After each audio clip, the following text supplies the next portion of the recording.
Kenya is a land of extremes, beautiful and desolate, a land of rejoicing and sadness.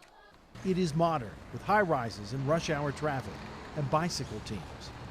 And it is a land forgotten by time. For many Kenyans, especially in the northern desert communities, it's a daily struggle to live. More than 7 million people, many women and children, live in extreme poverty. How far have they come? 50 kilometers from this source of water. And how long did that take? It's more than 10 hours. It is into this environment that Mike Hamilton, UT's Director of Athletics, has entered. Back home, his decisions bring both support and anger.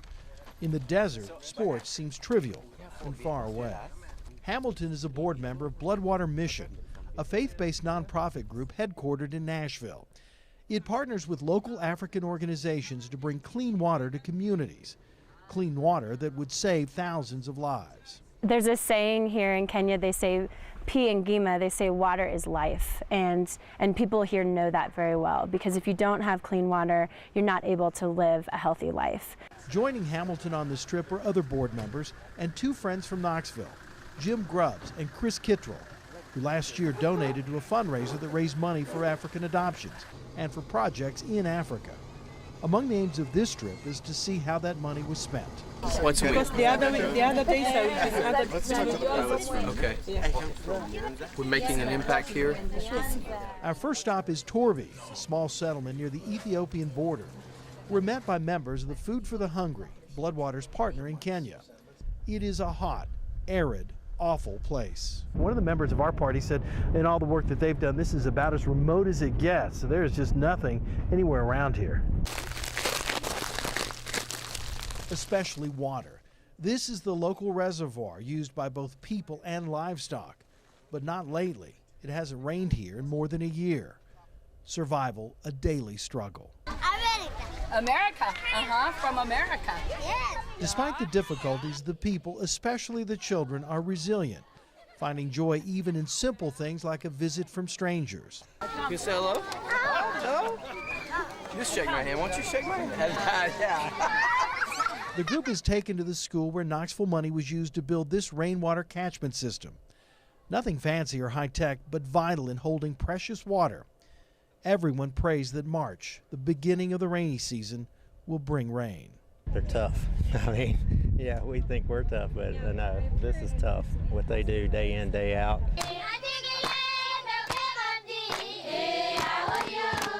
The group is entertained by the children of the school, many of them orphans, victims of the AIDS pandemic.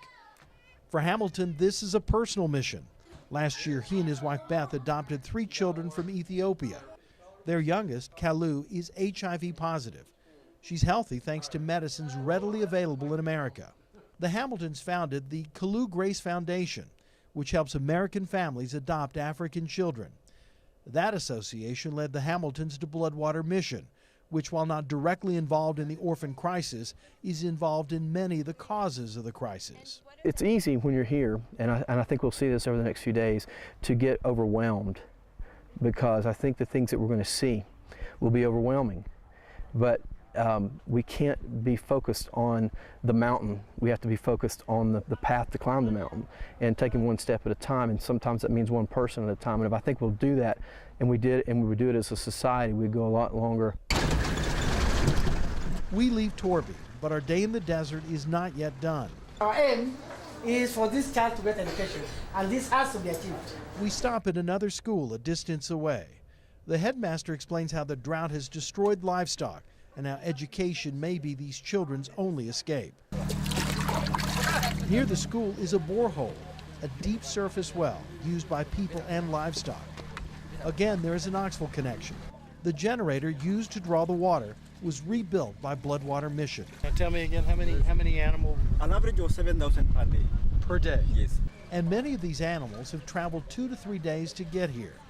But the Bloodwater team notices a problem. It's a little bit frustrating because you've got, just right over here, you've got clean water coming from a 700-foot deep hole that's pristine and clean, and they've actually have a different area for the animals to drink from, but because of the lack of water right now, they're letting the animals drink as well, and then they're taking their water from the same water that the animals are drinking, which leads to some of the complications we've been talking about, the sickness and illness. While frustrating, it is not unexpected. Patience is a significant virtue. The Bloodwater team knows it will take time to change old habits.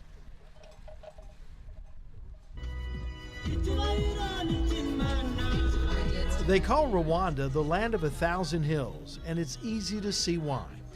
We arrive in the capital city of Kigali and immediately begin our trek to Ruhengeri, a town near a range of volcanoes along the Ugandan border.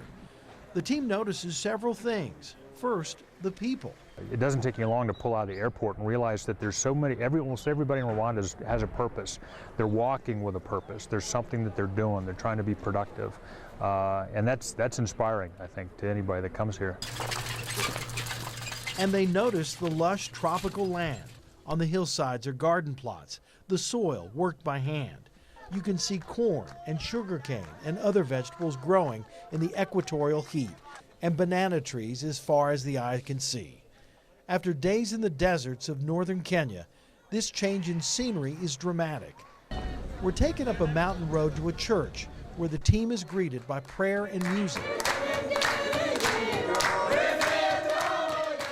Mike Hamilton and other members of the faith-based group Bloodwater Mission have come here to see the work being done, both in building catchment systems for clean water and also how these villagers are creating communities just 17 years after genocide ripped their country apart, leaving widows and orphans in its wake. And our children were drinking They're told the story of the village, how 30 women, despite their differences, worked together and created a community through hard work and faith. Thank you for bringing us to Rwanda. Thank you for bringing us to this place. Even though we had different languages and we looked different and all those kinds of things, I felt a spirit in there when we walked in the church and the congregation was singing that I could resonate with, that was familiar to me, even though it was foreign in language. You would think as lush and wet as this area is that there'd be no problem with drinking water, but you'd be wrong. Even though it rained, there was no way to capture the water, at least not until about the year 2000, when groups like Musa Corps came in and later Bloodwater Mission. Before that, they would travel all the way down to that lake, which was about 13 miles there and back each day, the women and children carrying liters of water.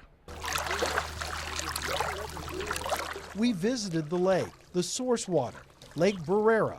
They get up at 5 o'clock in the morning, walk down here, fill up a single jerry can and carry it back up there, and they don't get back until about 1 o'clock in the afternoon. Looks clean.